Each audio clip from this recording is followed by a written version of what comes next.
Bonjour à tous amis auditeurs, voici la minute du bonheur. Et aujourd'hui, la source unique de tous les biens. L'aide humaine, nous le savons, nous fait souvent défaut. Nous savons également que la source de tous les biens est l'esprit qui est en nous. Cependant, au cours d'une affaire qui nous tient à cœur, nous mettons notre espoir en Madame X ou en Monsieur Y. Et lorsqu'ils nous déçoivent, nous tenons tout pour perdu. Nous agissons comme des gens qui ne compteraient pas pour avoir du pain que sur le boulanger du coin, et qui se croiraient voués à la famine lorsque ce boulanger serait par hasard fermé. D'abord, il y a d'autres boulangers. Ensuite et surtout, il y a les grands champs de blé du monde. Il importe de bien nous mettre en tête que les possibilités que nous apportent les gens auxquels nous avons affaire sont un effet et non pas une cause. La seule cause, l'unique source de notre prospérité et de notre joie, c'est la puissance créatrice universelle, l'esprit en nous. Les eaux coulent, la source demeure. Notre réussite totale n'est possible qu'à partir de l'instant où nous prenons conscience de cette vérité.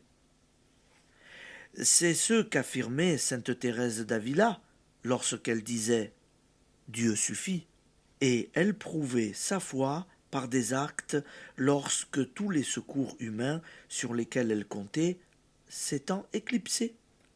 Elle se réjouissait. Dieu va pouvoir agir. Car tant que nous persistons à mettre tout notre espoir en quelques individus, nous ne sommes pas branchés sur la grande centrale électrique.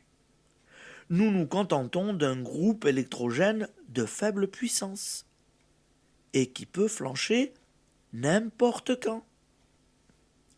L'esprit en vous vous donnera ce que vous lui demandez justement. Il vous le donnera par un canal de son choix, par X ou Y, ou peut-être par Z. Ce qui importe donc, ce n'est ni X, ni Y, ni Z, mais l'esprit en vous. Voyez-vous la différence ? J'admets qu'il soit difficile, lorsque nous faisons des projets, de ne pas envisager avec ardeur telle solution qui nous semble heureuse. Cette ardeur, c'est l'immuable esprit que nous devons la porter. Il faut un certain courage. Le courage du passager qui doit quitter le navire qui fait naufrage pour se jeter dans le canot de sauvetage. Il y a là un moment de vertige et d'angoisse, mais c'est le seul moyen de salut. Toute aide humaine est susceptible de faire naufrage. Seul l'esprit créateur de tout bien ne chavire jamais, n'échoue jamais. Application.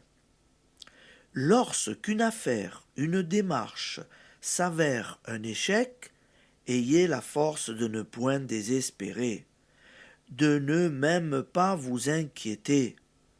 Ne doutez point, une autre situation se présentera. Ne contemplez pas la source d'où découlent tous les biens, et le bien que vous souhaitez se manifestera. Allez, bonne journée amis auditeurs.